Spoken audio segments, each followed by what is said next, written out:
You can earn $13,000 a year selling your poop.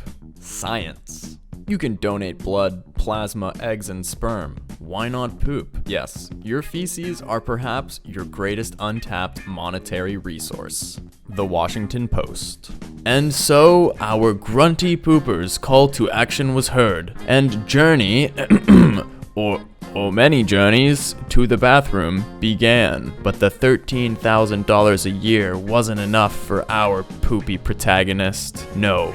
He had stinkier plans. Because what can earn more than one grunty pooper? Yes, that's right. 13,000 grunty poopers.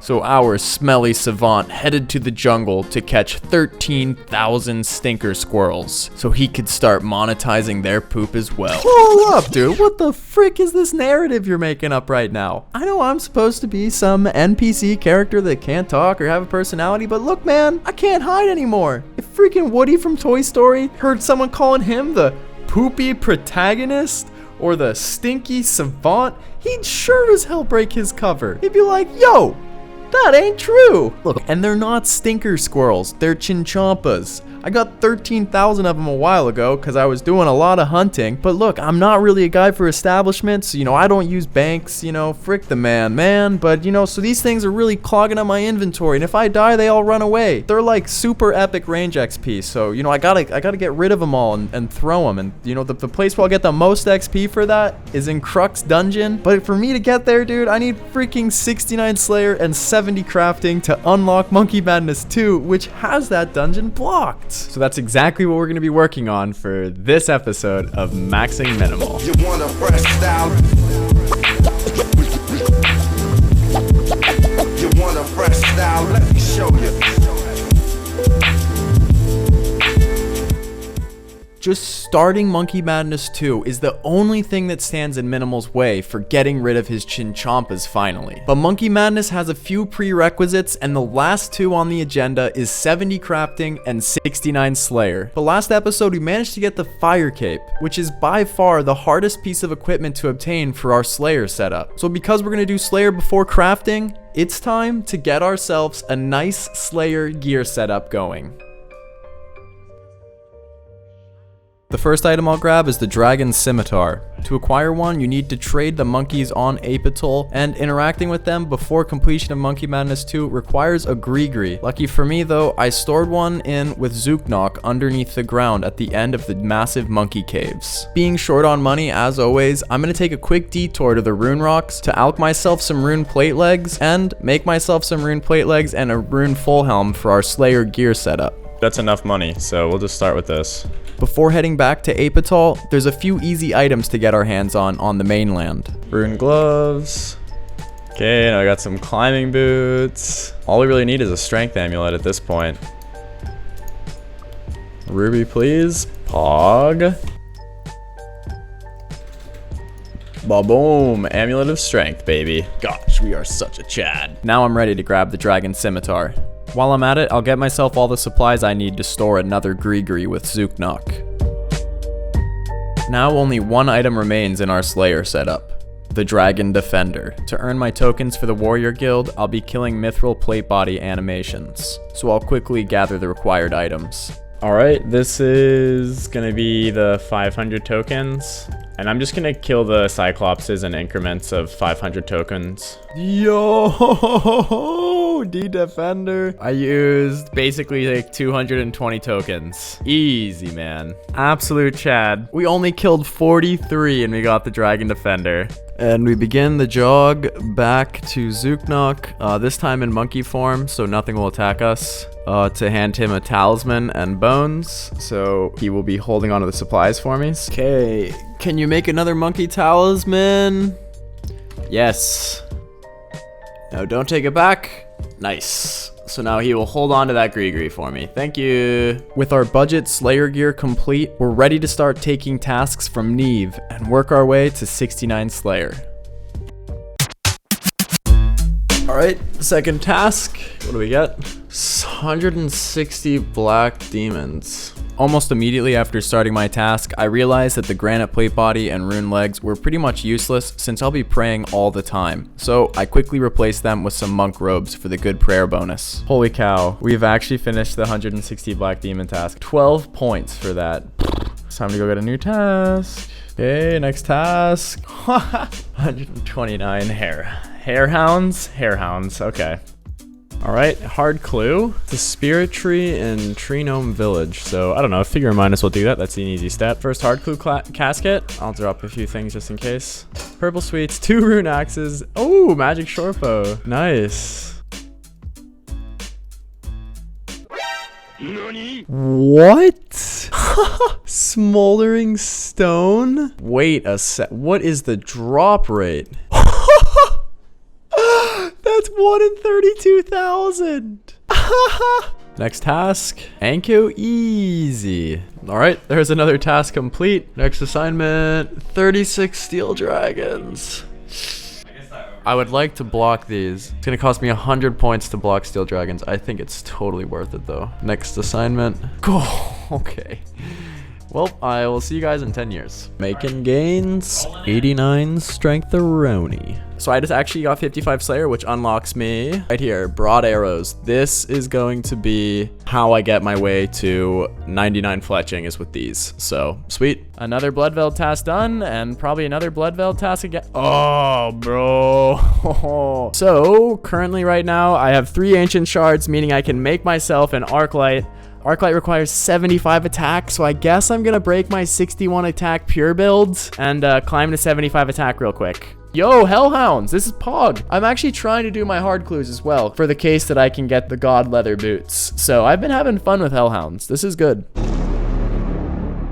This is a big Monka-S moment. I gotta go to Entrana for this clue scroll, and I've got so much combat equipment with me, it's a drag. My only option is to put all my combat equipment on a table, which will last there for 10 minutes, but after these items sit there for only a minute, other players can see it and can totally come and swoop my stuff. I gotta be quick, gotta be fast, gotta be quick, fast. Okay, got another clue scroll. Going back, gotta go grab everything. All right, look at this, guys. Look at all the money people could have made. Let's go. Well, fiddle my shit damned. I ain't making any money off any of these damn clues ever. I'm going back to Slayer. At least I can win there. Damn you, clue scrolls! We're about to do our 40th task.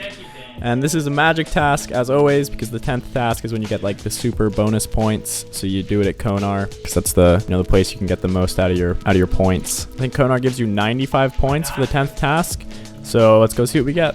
And for the 10 task streak, we will be doing Aberrant Specters in the Stronghold Slayer dungeon. Yo, no way. A lava battle staff? I'll take that. Thank you. New best in slot alking staff. An actual level that didn't get interrupted by combat. Can now kill devils. I don't know. Maybe that's dust and smoke, but Pog, that's a burst task that I can use my chinny chompies on. So very nice level, actually. 70 attack. You can see it down on the bottom. That's a, kind of a milestone. 75 is when I can use Arclight. Woo! 42 tasks complete. Not that that means anything. Always love finishing a task, though. Doing something really important for Slayer. It's gonna make this a lot faster. Rewards. Yeah, okay. Increase the risk against certain Slayer monsters with a chance of a superior. Pog, this will help out my XP a lot and also give me a chance at some sweet drops. So that's a good one to have. Dude, look at this big Bulbasaur looking ass. All right, come on. Give me something good to eat. Wow, that's a lot of drops. I didn't even notice that was 4,000 Slayer XP. Jeez, we are gonna be flying through the levels. That's so sweet. Keep the nerves cool and avoid reading chat on Jad. Those are my pro tips. Oh! Oh! Oh! We made it! Dude, that could have been the end. I forgot nose plugs. That was my 12k chins. That was them gone. One more hit. It was flying at me. If I was a second slower with that TP, had I have misclicked it, dead. Okay, we're settled in. We're good now. The big green gloop, dude. This guy is stinking kind of cool looking. Look how much he glows, actually. That's pretty sweet. Yo, 2,500 Slayer XP. 1850 total with 74 attack. That's nice. This is super rad. 75 attack. This means I can unblock black demons, replace it with something worse, because now I have the ultimate DPS weapon, the Arclight. Okay, time to assemble Arclight. Yes, do it. Oh! Wait, can I just use these on there now? Yo, fully charged Arclight. Oh, that's such a sick looking weapon, actually. All right, this is going to be my best melee setup I've ever had now that I have Arclight, and I'm doing it on these black demons. All right, let's see what happens. 25, 0, very, very good. 8, man, this is just insane gameplay. This is what I was hyping up, boys. 8s and 0s. This is the hype.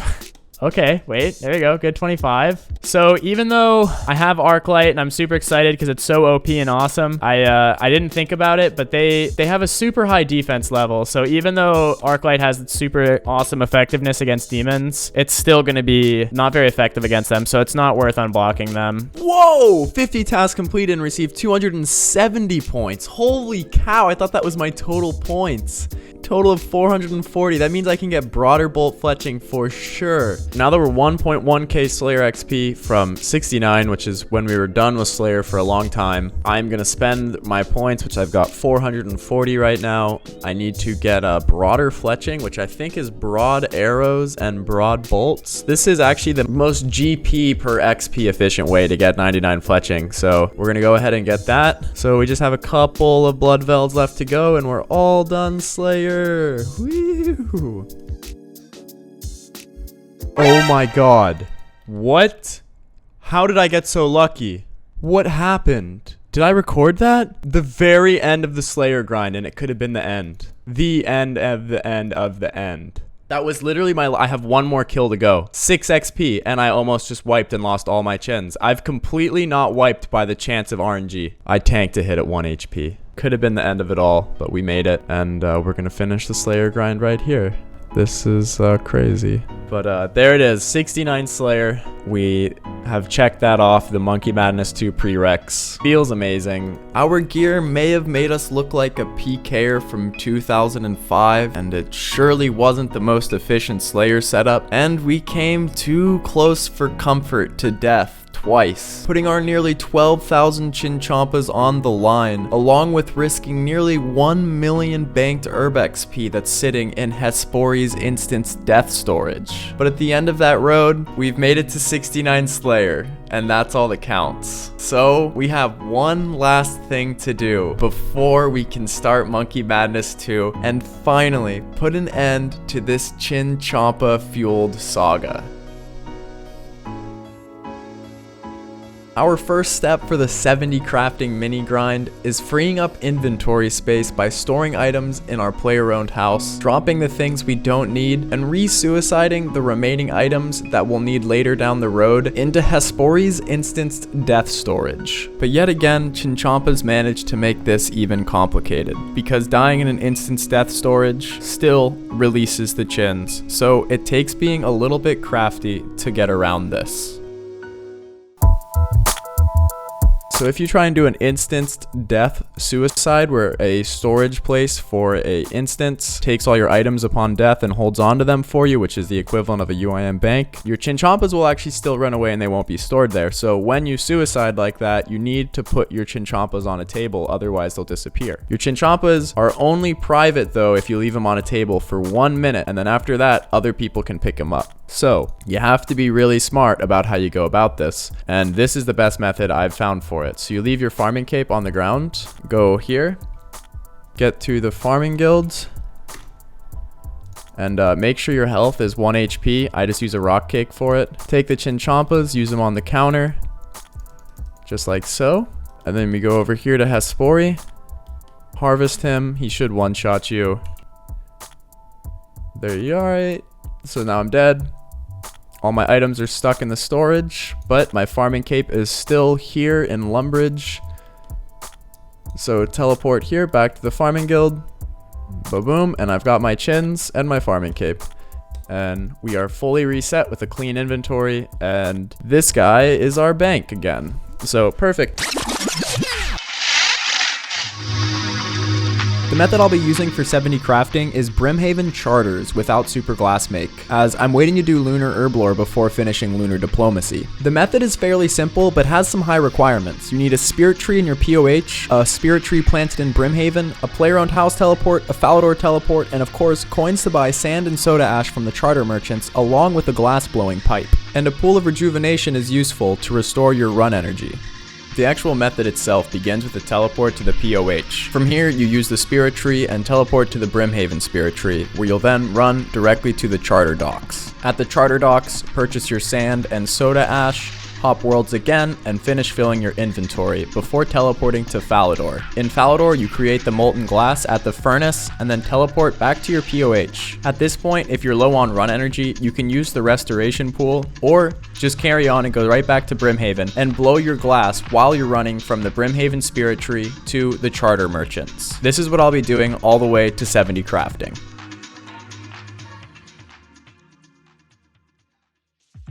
Okay, this should be the last glass to blow. Until we've completed the Monkey Madness 2 requirements. There it is. Pog. Good to have. That's actually all of the Monkey Madness 2 requirements. So now all we need to do is just start the quest and we can go throw these Chinchampas. Feels amazing, man. With 70 crafting underneath our belt, huge things are on the way for the account. And next episode, we can finally cash in on a very long-awaited dopamine rush when we get rid of these Chinchampas, and we'll watch our range levels shoot up close to the 90s. I'm so excited for it, and I hope you guys enjoyed the episode. I personally cannot wait to be moving on from the Chinchampa saga. It's been a long one, and it's a little bit risky playing like a hardcore Ultimate Iron Man, so I'm excited to be able to die without fear of losing 20 million GP worth of things or 3 million range XP worth of things. So if you enjoyed the video though, please like, please subscribe. It really means a ton to me, and I will see you guys in the next one. It's been a ton of fun. Stay wide, my guys.